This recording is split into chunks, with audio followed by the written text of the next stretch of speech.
In this video, I'll show you how to attach your headset to your Xbox Series S or X. So if you have one of these gaming headset with a mic, there's two ways you can do it. Some of them, like this headset, comes with a USB plug. Then you just have to plug it directly into the front or the back USB plugs of your Xbox.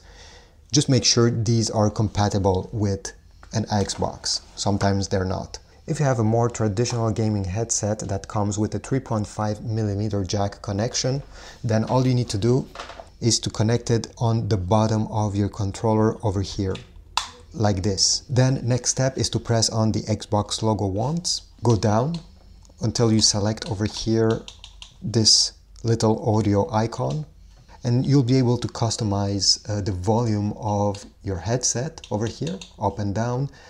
You can customize the volume of the chat because maybe you want the game to sound louder than the people talking. And you also have over here mic monitoring. Again, you can select different settings, but there's also more than this. Go into the settings here, and from settings you need to go over here where it says volume and audio output. It's under general. Then go into additional options. And from here, it's very important that you select mute speaker audio when headset attached. What does it mean is that once you have attached a headset to your Xbox, the speakers of your TV will not work. This way, the audio will only come out from your headset.